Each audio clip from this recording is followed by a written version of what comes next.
ज्ञान योग कर्म योग से श्रेष्ठ है। जैसे साधारण दृष्टि से देखने पर एक नगर में दो आने वाले रास्ते हों, एक पूरब से आ रहा हो और दूसरा दक्षिण से आ रहा हो, परंतु जिस तरह वो दोनों रास्ते अलग अलग दिशाओं से आते हुए भी एक ही नगरी में पहुंचते हैं, ठीक उसी तरह दोनों योग दो अलग अलग साधन हैं, परंतु उनका लक्ष्य एक ही है और दोनों मार्गों से साधक ब्रह्म को ही पाते हैं। दोनों ही योग उत्तम हैं, परंतु ज्ञान पर आधारित सांख्य योग की साधना कठिन है। इसके मुकाबले कर्मयोग की साधना आसान है। ज्ञानी अथवा सन्यासी के लिए ज्ञान योग है और कर्मयोगी के लिए कर्मयोग। ये दोनों रास्ते प्राणी को भगवान तक ले जाते हैं। लोके अस्मिन् द्विविद्या निष्ठा पुरा प्रोक्ता मायांग ज्ञान योगेन सांख्यानाम कर्म योगेन योगिनाम। भगवान ने कहा है, आत्मज्ञान की ओर ले जाने वाले दो मार्ग हैं।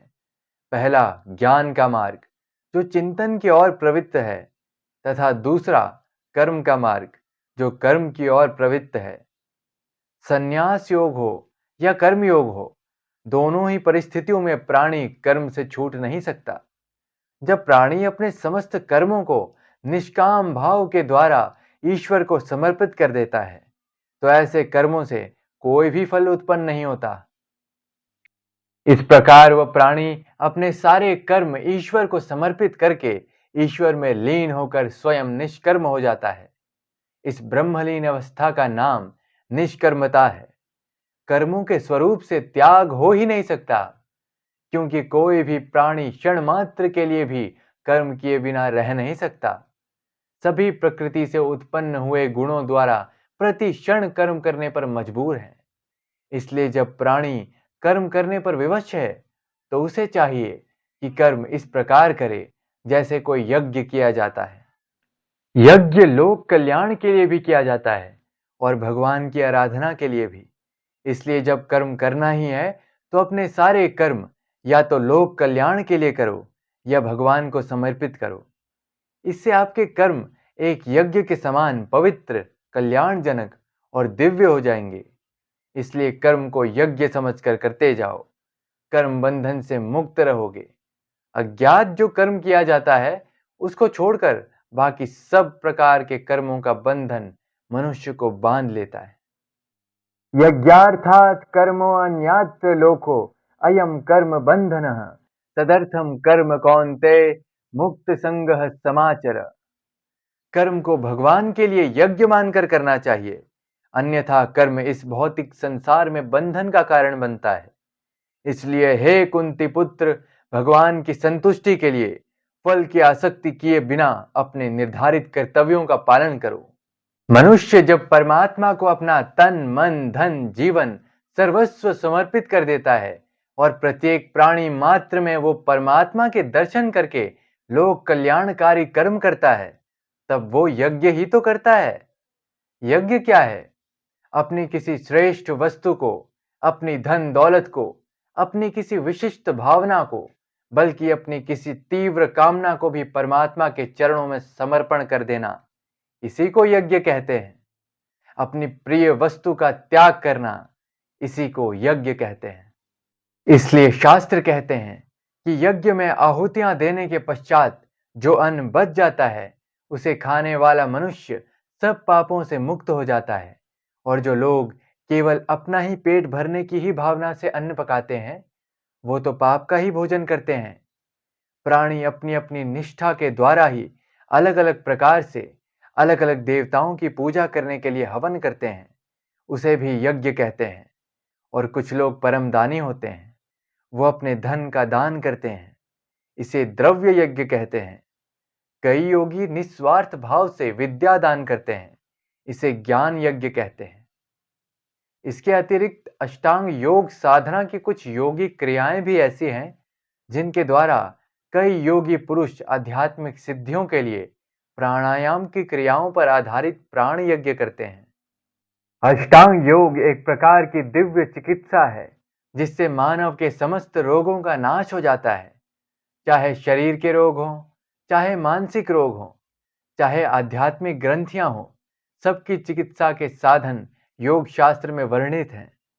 इन साधनों में प्राणायाम, तंत्र मंत्र और यंत्र प्रमुख हैं। योगी जन मंत्र और तंत्र दोनों प्रकार की साधन पद्धतियों के द्वारा कभी अपान वायु में प्राण वायु का हवन करते हैं और कभी प्राण वायु में अपान वायु का हवन करते हैं। और कुछ योगी गूढ़ योग विद्या के द्वारा प्राण वायु और अपान वायु दोनों की गति को रोककर अपने प्राणों का प्राणों में ही हवन करते हैं। योग की भाषा में प्राणायाम के समय बाहर जाने वाली वायु को प्राण कहते हैं और भीतर आने वाली श्वास को अपान कहा जाता है। प्राणायाम भी एक यज्ञ ही है। इस यज्ञ के समय भीतर खिंची हुई श्वास में प्राण का उच्चवास का होम करने से पूरब नाम का प्राणायाम होता है और इसके विपरीत प्राणों में अपान का होम करने से रीचक प्राणायाम होता है। प्राण और अपान इन दोनों के योग से वही प्राणायाम कुंभक हो जाता है। इसके सिवा व्यान, उदान और समान ये भी 3 वायु हैं। मरण समय में निकल जाने वाली वायु को उदान कहते हैं और शरीर के समस्त स्थानों पर अन्न रस पहुंचाने वाली वायु को समान कहते हैं। प्राण, अपान, व्यान, समान और उदान को पंच प्राण कहा जाता है। प्राण हृदय में स्थित है। अपान का स्थान मनुष्य की नाभि के नीचे है, जिसे मूलाधार चक्र कहते हैं। समान वायु पेट में स्थित है और उदान वायु मनुष्य के गले में स्थित है। मनुष्य के संपूर्ण शरीर में व्यान वायु स्थित है।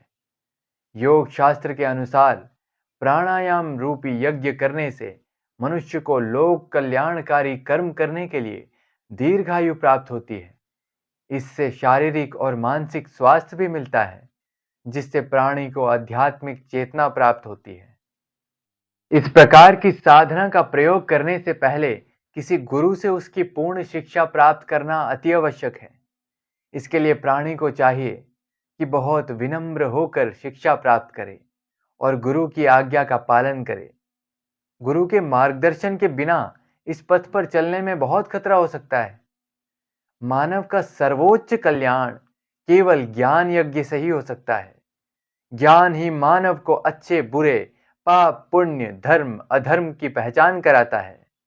यहाँ तक कि ज्ञान के द्वारा ही प्राणी को भगवान के स्वरूप का सही ज्ञान होता है। ज्ञान वो अग्नि है जिसमें मानव के सारे दोष, अहंकार आदि अवगुण भस्म हो जाते हैं। यहाँ तक कि भगवान की प्राप्ति का मोल भी ज्ञान ही है। ज्ञान के पर्वत की चोटी पर पहुंचकर ही मनुष्य को यह ज्ञान प्राप्त होता है कि ज्ञान पर्वत की चोटी से बहुत ऊपर वो निर्मल आकाश है जहां भक्ति का राज्य है। और जब प्राणी उस भक्ति के आकाश में पहुंचता है, वहीं प्रभु उसका हाथ पकड़कर उसे अपने श्री चरणों में ले जाते हैं।